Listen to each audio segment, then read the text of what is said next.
Since moving into the White House months ago, Jared Kushner, senior advisor and son-in-law to the president, savior of the Middle East, and possible person of interest in a federal investigation, has amassed a rather extensive project portfolio.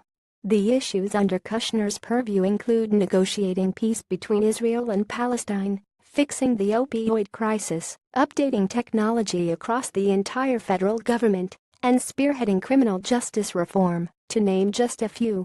It seems like a nearly impossible set of challenges for anyone to tackle, and even more so for Kushner. Because in addition to not having any previous government experience, the former real estate exec has demonstrated repeated difficulty filling out simple, routine forms correctly. This includes his own voter registration form. According to the records held by the New York State Board of Elections, Jared Corey Kushner is a woman. Is Kushner a woman? Did he just accidentally fill out the form incorrectly? Is he the victim of a malicious voter impersonation scheme? Unfortunately, there's absolutely no way to know for sure, because he has yet to provide Wired with a comment. But based on his recent history with paperwork, option 2 seems like a pretty safe bet. This past July, for instance, CBS reported that Jared had updated a disclosure form necessary to obtain security clearance no fewer than 3 separate times. Kushner originally filed the form on January 18 with 0 names listed under a section that asked about foreign contacts. He later claimed his team had accidentally hit send before he had a chance to fully fill it in, though according to the Washington Post, the form also got the dates of his graduate degrees incorrect and even omitted his father-in-law's address. He submitted a supplemental form acknowledging that the original form was incomplete the following day. The second time Kushner attempted to fix his security clearance form, sometime in May, he added over 100 calls and meetings with foreign contacts. But soon after, it came to light that it attended a meeting with Donald Trump Jr. and Russian lawyer Natalia Veselnitskaya, who had allegedly offered damaging information about Hillary Clinton.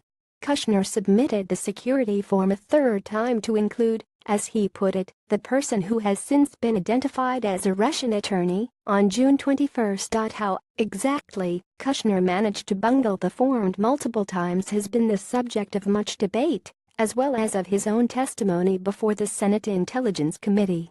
But regardless of the cause, his apparently chronic inability to correctly fill out boxes is troubling coming from the man who was supposed to overhaul the entire United States government. Kushner can't even fill out the most basic paperwork without screwing it up, so it's a mystery why anyone thinks he's somehow going to bring peace to the Middle East, says Brad Bainum, a spokesperson for American Bridge, a liberal opposition research hub and the group that first identified Jared's voter slip-up. Would anyone but the president's son-in-law still have a West Wing job after repeated disclosure errors and a botched security clearance form? The mix-up seems especially surprising given the White House's intense focus on allegedly rampant voter fraud. So far, its evidence seems to rely mostly on dead people not removing their names from voter rolls and simple clerical errors. The bar for inferring nefarious intent isn't exactly high. But when it comes to whether Jared's misstated gender constitutes a voter fraud violation, the chances seem slim.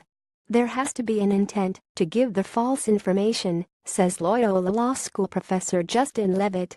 If he for some reason knowingly registered as a woman, for what purpose, I could not guess. That might be described as voter fraud, though it would have negligible effect on the determination of his eligibility, and so won't amount to much anyway. Still, better to be safe than sorry. We reached out to Chris Gobbage of the Presidential Advisory Commission on Election Integrity for comment on Jared's potentially improper voting status. We'll update if and when we hear back.